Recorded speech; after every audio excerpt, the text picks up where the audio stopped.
and welcome back to Vlogmas. We are on day 12.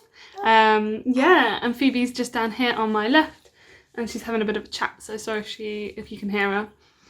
Okay, so firstly I've got number 11 here, which I'm going to open quickly. It is a tiny little box and it feels like something quite small rolling around, so let's have a look. Okay. So it is a Max Factor, oh my god, Max Factor Miracle Prep lip scrub, if you can read that. Yeah, never tried it before. I've tried things from Max Factor, they're really good. I did have a previous thing from Max Factor, but because of the way the wedding video came out, it didn't actually end up in a video. But yeah, looks pretty good. It's a lip scrub and it's in a tube. Good, cool. Okay, so today what I'm going to be doing is a Q&A about our wedding. I asked on Instagram, follow me on Instagram, links in the description. I asked on Instagram for some questions and I got a few questions, so I'm just going to be answering those. So yes, all about the wedding today. Hello, Goody, do you want to say hello? Say hi. Say hi. What a funny face. Say hi. Look at her beautiful blue eyes. You're so cute. Do you want to sit with me? To move the camera down and you can sit with Mama. Okay, I'll sit back a bit and then you can see both of us. Okay, so the first question is, congratulations, it looked like a magical day. Did you write your own vows? Now, obviously because of COVID restrictions, our wedding probably wasn't what people would picture as a normal wedding. Obviously, if you'd watched our wedding video, that was our vows that we said. But there was a bit previous where we just basically had to say that we were able to marry. But that was literally all we said. We said, I am, and then we followed what she said in that clip. So we didn't write our own vows for the actual ceremony. Unfortunately, we weren't allowed because it was kind of like the minimum legal requirement that we could do is what we did, kind of thing. However, we did write our own vows to each other and we did say them later on in the day. We went off, just the two of us, and we'd written them on like little cards, and we found a pretty spot in Eastbourne and we said them to each other, which was really, really nice. So we did still write and say vows to each other, and we've kept those and we will keep those, won't we? Yeah, happy girl. So the next question is, could you or did you have any music? Again, unfortunately the answer is no, we couldn't have any music, we weren't allowed. However, when we went to the hotel room, we did make sure to take a little Bluetooth speaker with us so we could listen to music in the hotel room. So we have two songs that are kind of like our songs, and we listened to both of those in the hotel room when we got there, and we had a little bit of a dance together. But again, we weren't really that bothered, kind of thing, about the actual ceremony. It's not a problem for us. And yeah, so we just ended up listening to music all night in the hotel room, which was really lovely. Okay, I've just taken Phoebe through to Fraser so I can finish off because she's a little bit upset. Okay, so the next question is, how lucky were you that you could breastfeed easily in your dress? I remember the pain of it all. Not really a question, but yeah, so I'll talk about it. So it's a bit of a funny story, and not many people know this, only kind of close family, but Fraser and I were actually originally supposed to get married in May in London, in Chelsea. We had booked a ceremony in Chelsea and we had invited close family. Like I said, there was only ever going to be about 10-15 people at the wedding, and that was when we were going to get married. So I was planning to be pregnant at my wedding. So in March, we went into lockdown. We didn't really think too much of it. And I bought the dress. I actually bought it from ASOS. It was an absolute steal. I think it was like £60 or £70. Never really saw the appeal of spending thousands of pounds on a dress that you're only going to wear for one day. So it was a bargain. Bought the dress on ASOS, tried it on, loved it. And at that point I was, 2 months pregnant or something. And it was because, if you've seen the dress, it's got like a kind of a band along the waist, but it's got a really loose stomach. So that was the point. I was going to have a bump. I was going to be pregnant. Now then, obviously our wedding in May got cancelled because of coronavirus restrictions. So we couldn't get married in May. So we kind of thought, oh well, obviously we're not going to be able to get a chance to do it before Phoebe's born now. The point was we were going to get married so that like when she was born we were both Snows, so we both had the same last name and stuff, and it kind of just kept it a bit more simple. But unfortunately our wedding was cancelled. We weren't able to get married in May. I kept the dress because I loved it, and I thought that even if I wasn't pregnant it would still look really nice. Then we reorganised our wedding for November 26th, our 9-year anniversary. It was cancelled again, was in a lockdown again. So then obviously we just went for December 7th because it was, you know, before Christmas. It was finally out of lockdown, we could just do it. So the dress was never intentionally good for breastfeeding, it just happened to be, which was amazing. Obviously if the worst came to it I could have pumped beforehand, we could have had bottles on us and stuff, but yeah, it just happened to be good luck, I suppose, that I picked a dress and a style that I really, really liked and also was easy to breastfeed in. Yeah, I think that question came because I posted a picture on my Instagram of me breastfeeding Phoebe in my wedding dress in the car. I love that picture, it's so, so cute. So yeah, that's the story of my dress. In addition, obviously the fur jacket that I wore, I wasn't ever going to wear that because I was supposed to be getting married in May, in the spring, in the summer. But when, again, we found out that we were going to get married in November, I thought, I'm going to be cold, so I bought that jacket from, I think it was from French Connection actually, but it was in the sale. I didn't pay full price for it. And then when I found out that obviously Phoebe was going to be attending the wedding as well, we got her a matching one. So yeah, we were matching. Okay, let's have a look at the next question. Where are your rings from and what do they look like? So I have had a couple of questions actually about my engagement ring in particular, but our wedding bands are also from the same place. So obviously this is what, let's see if I can focus. This is what my engagement ring looks like, and then my wedding band is underneath. They are from a website called Michelia. I think on Instagram they're called Michelia Fine Jewelry or Michelia Fine Jewels or something. I found them on Instagram. I just was searching forever. I was really fussy about engagement rings. Sorry, I just realised I was a bit wonky. Really fussy about engagement rings, so I was looking for ages and ages and ages.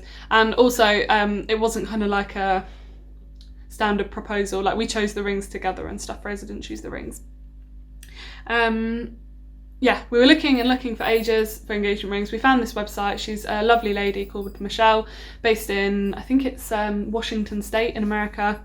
And we got in contact with her and asked her about the rings. So if I quickly show you my engagement ring.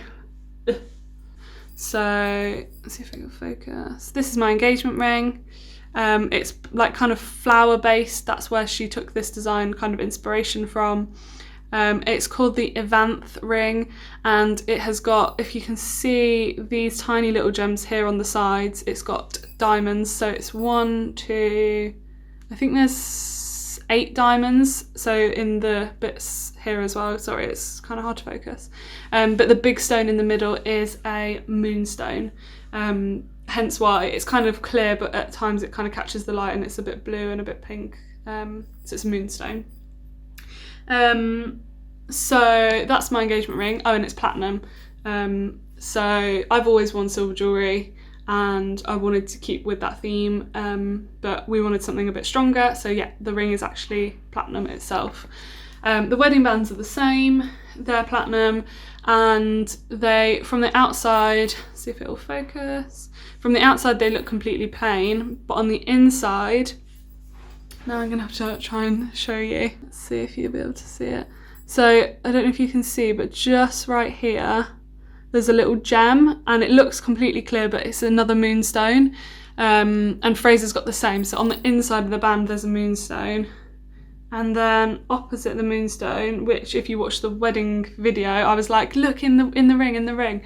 I really don't think this is gonna pick up, but completely opposite the moonstone, let's see, about here, Yeah, I think it's going to be too small. It says snow.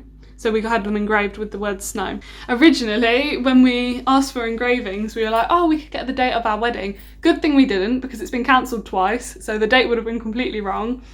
But our rings were actually supposed to be shipped to us a lot sooner than they were. They didn't arrive till April, I believe, but they were supposed to come in like February time. So they were delayed because of COVID. She couldn't get to her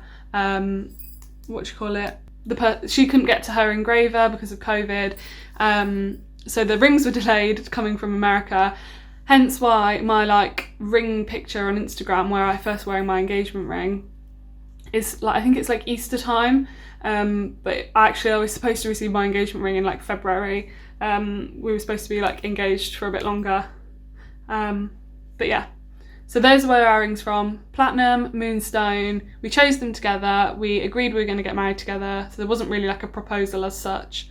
But yeah, that's the story of the rings. And like I said, Fraser's band is exactly the same. Obviously it's the thicker platinum band, but it's still got a little moonstone and then snow engraved in it as well. So they're the same.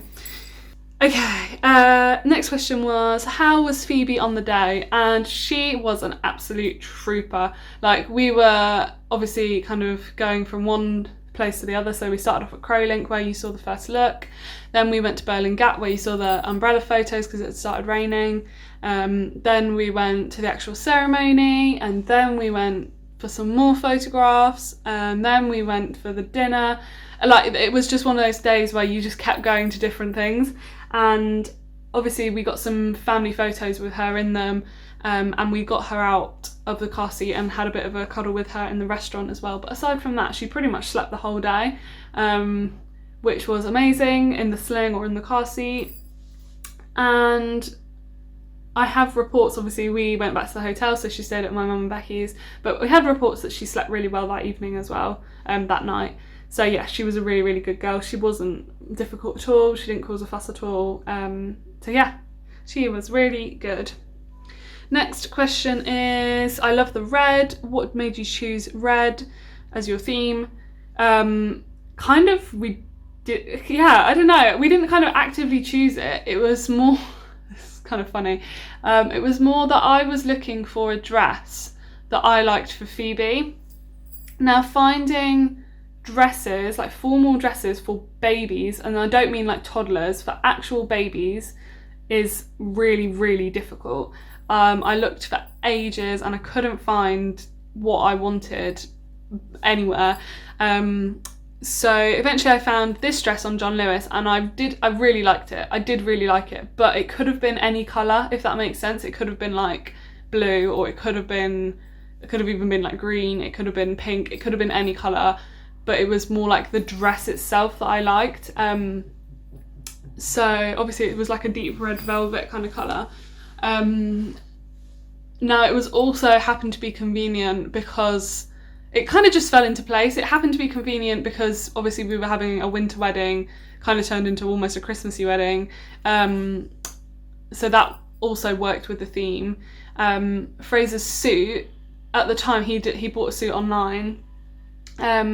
He wanted like a patterned one, so it's a navy kind of with a brush kind of check, but that's actually got red detailing on it. It was basically perfect. It all just fell together. His suit had like red velvet detailing on like the pockets and stuff. So yeah, and then obviously he bought like red socks and a red tie, and then I got red flowers, and then a little red bow in my hair, and it just kind of all fit together really. And like I said, it just happened to be convenient because it was also near December. It looked a bit more Christmassy, so when I got my bouquet done, she was like, oh, do you want it to be like a bit Christmassy with like pine cones? And I was like, yeah, I love Christmas, why not? So yeah, that's where the red came from basically. It was kind of it just happened and it worked really well, so yeah. Okay, the last question is, did having a baby influence your choice to get married? Now, like I've already explained, we were supposed to get married before Phoebe was born. Didn't happen because of coronavirus. Now, it wasn't more like, oh, you know, we don't want people to think it was a mistake. We want to get married, you know, to prove that we're in love and we're a family and Phoebe wasn't a mistake and stuff like that. It was more just the kind of family aspect of it. Like, we wanted to be a family, and we knew that we wanted to be together forever. We knew that we've always wanted to get married. It was more the kind of money that was holding us back, the cost of it, and obviously it didn't end up costing much anyway in the end. Even if we had got married in May, it was only going to cost us like $1,000 in total or something, to host like close family. So it wasn't really about like, oh god, we've got pregnant, shit, what do? We need to get married. It was more just the fact that we wanted to show our love for each other, and we wanted to kind of make that commitment before we had Phoebe, so that when she was born, she was like born into the Snow family. Obviously that didn't happen in the hospital. It was a little bit more like, oh, because in hospital she had my name, so she technically is baby Macintosh. Obviously now she's going to be registered as Phoebe Snow. So yeah, it was more just like we wanted her to be born into a family, and yeah, we were ready to show that commitment to each other. That's it really. So yeah, so those are all the questions, and I hope you enjoyed all the behind the scenes of our wedding. Obviously there's a little bit more to it than possibly meets the eye, but yeah, we had, like I said, we had an amazing day, and it was perfect for us, and we're going to have a party next summer with all our friends and family to celebrate. So yeah, I hope you enjoyed the video. Of course, check out our wedding video that I put together. We filmed throughout the day, and I put together a little wedding video, which I'm really proud of and I'm really happy with, so definitely watch that. And yeah, follow me on Instagram, because that's where you get kind of all the updates, and I will see you in the next video.